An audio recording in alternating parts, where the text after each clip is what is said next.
Welcome 1922 academy.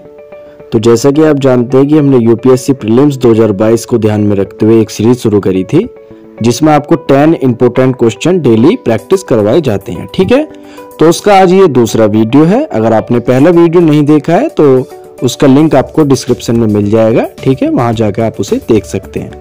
और इससे पहले वीडियो शुरू करें, अगर आपने चैनल को अभी तक सब्सक्राइब नहीं किया है तो कर दीजिए। ठीक है, ताकि आपको इस चैनल पे आने वाली हर वीडियो का नोटिफिकेशन आपको प्राप्त हो सके। ठीक है, तो चलिए शुरू करते हैं। पहला क्वेश्चन है, निम्नलिखित युग्मों पर विचार कीजिए। तो इसमें एक तरफ तमिल साहित्य लिखे हुए हैं और दूसरी तरफ लेखक लिखे हुए हैं। ठीक है, पहला तिरुक्कुरल और इसके सामने लेखक लिखा है तोलक का प्यार। ठीक है, दूसरा शिल्पाधिकारम और इसके आगे लेखक लिखे हैं इलांगो आदगिल। तीसरा लिखा है मणि मेखले और इसके आगे लेखक लिखे हैं शीतले सत्यनार। तो आपको बताना है कि उपर्युक्त युग में से कौन सा सही सुमेलित है, यानी किसके आगे जो लेखक लिखे हैं वो सही लिखा है। ठीक है, तो ए केवल एक, बी केवल एक और दो, सी केवल दो और तीन, डी एक दो तीन। तो इसका आंसर है सी, केवल दो और तीन, यानी कि जो पहला है वो सही सुमेलित नहीं है। तिरुक्कुरल को तोलाक पियार ने नहीं लिखा था, बल्कि इसे महान तमिल कवि और दार्शनिक तिरुवल्लुवर ने लिखा था। ठीक है, बाकी आपका शिल्पाधिकारम को इलांगो आदगिल ने और मणि मेखले को शीतले सत्यनारायण ने ही लिखा था। क्वेश्चन नंबर 2, निम्नलिखित कथनों पर विचार कीजिए। पहला, तो इसमें दो स्टेटमेंट है। पहली, सहकारी समितियां राज्य सूची का विषय है। दूसरी, बहुराज्य सहकारी समितियों को केंद्र सरकार द्वारा नियंत्रित किया जाता है। तो उपर्युक्त कथनों में से कौन से सही हैं? ए केवल एक, बी केवल दो, सी एक और दो दोनों, डी ना तो एक और ना ही दो। तो इसका उत्तर है सी, यानी कि एक और दो दोनों, ये दोनों ही स्टेटमेंट सही है, क्योंकि सहकारी समितियां राज्य सूची का विषय है।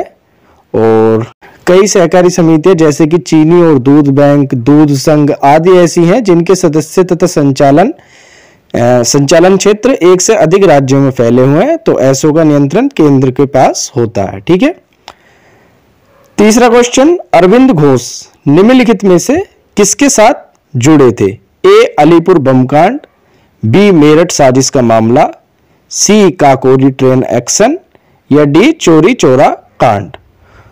ठीक है, तो आपको बताना है कि अरविंद घोष का संबंध इनमें से किससे था। तो इसका उत्तर है ए अलीपुर बम कांड। ठीक है, तो हम अरविंद घोष के बारे में थोड़ा सा जान लेते हैं। अरविंद घोष का जन्म 15 अगस्त 1872 को कलकत्ता में हुआ था। वह एक योगी, दृष्टा, दार्शनिक, कवि और भारतीय राष्ट्रवादी थे जिन्होंने आध्यात्मिक विकास के माध्यम से पृथ्वी पर दिव्य जीवन के दर्शन को प्रतिपादित किया। 5 दिसंबर 1950 को पंडिचेरी में उनका निधन हो गया था और वर्ष 1902 से 1910 तक उन्होंने भारत को अंग्रेजों से मुक्त कराने हेतु संघर्ष में भाग लिया था।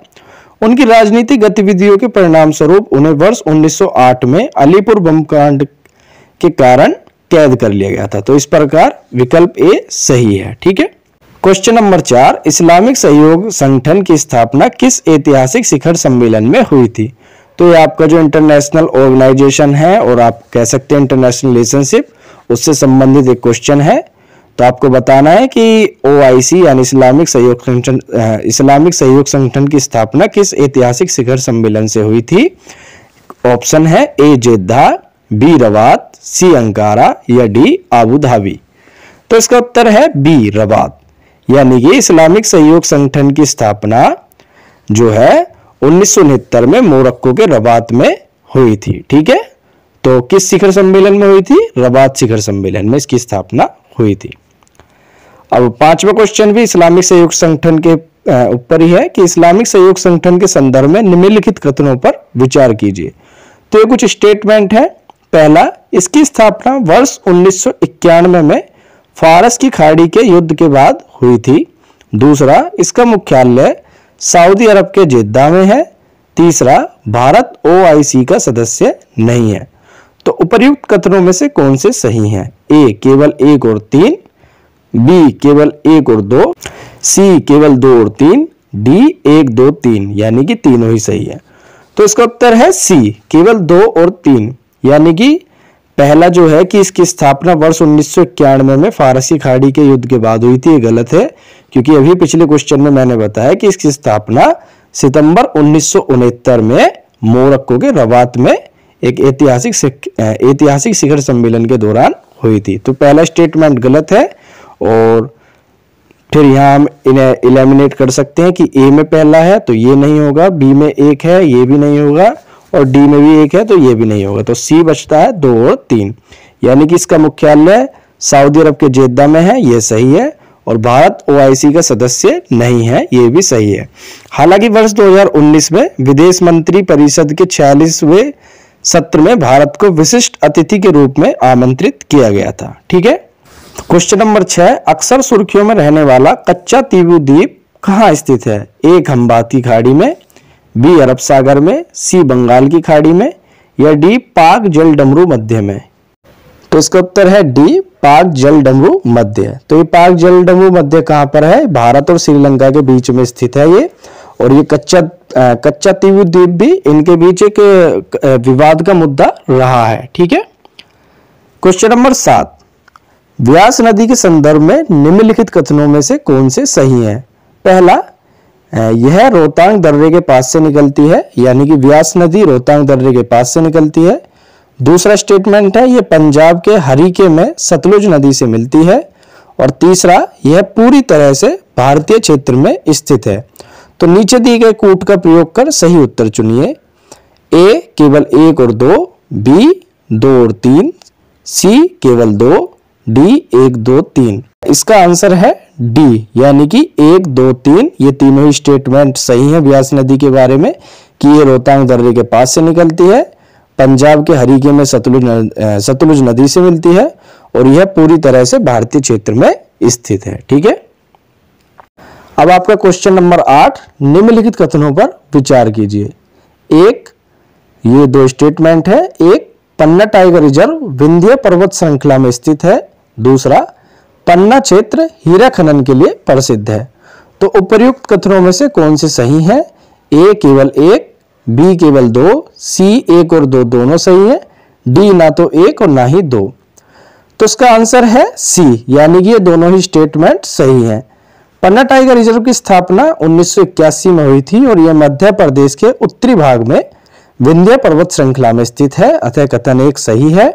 और कैन नदी इस रिजर्व से होकर बहती है, जो कि यमुना की एक सहायक नदी है, और यह क्षेत्र हीरा खनन के लिए भी प्रसिद्ध है, अतः कथन दूसरा भी सही है।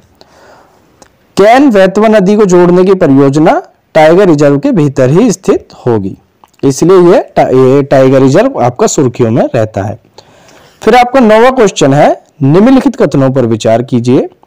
पहला स्टेटमेंट, भारत और वियतनाम दोनों संयुक्त राष्ट्र सुरक्षा परिषद यानी यूनाइटेड नेशंस सिक्योरिटी काउंसिल में वर्ष 2021 में अस्थायी सदस्य के रूप में एक साथ काम कर रहे हैं। दूसरा, भारत और वियतनाम दोनों मेकांग गंगा सहयोग पहल का हिस्सा हैं।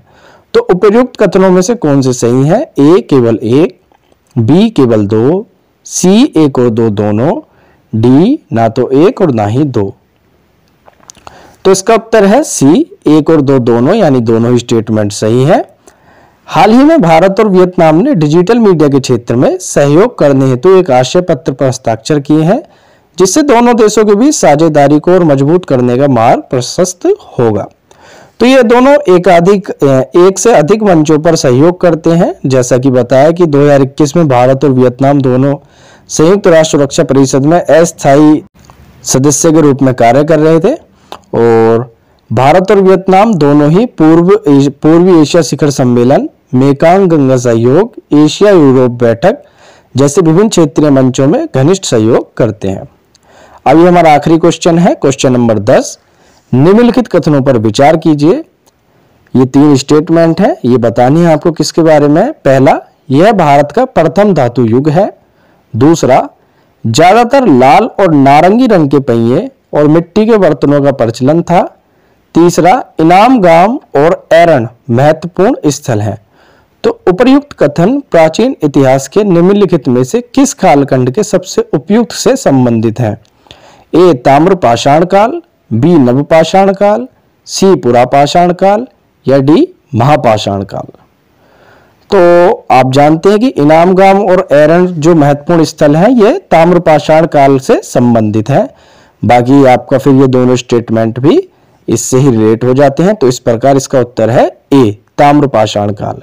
ये भारत का प्रथम धातु युग है और लाल और नारंगी रंग के पहिए और मिट्टी का बर्तनों का इसमें प्रचलन था और इनामगाम और एरन इसके महत्वपूर्ण स्थल हैं। ठीक है, तो इस प्रकार हमारे आज के 10 क्वेश्चन यहीं पर समाप्त होते हैं। आपको ये कैसे लगे कमेंट कर जरूर बताएं और यदि आप कोई सुझाव देना चाहते हैं तो आप कमेंट कर दे सकते हैं और वीडियो को लाइक जरूर करें, इसे ज़्यादा से ज़्यादा शेयर करें और चैनल को अभी भी आपने सब्सक्राइब नहीं किया है तो कर दीजिए। मिलते हैं कल, धन्यवाद।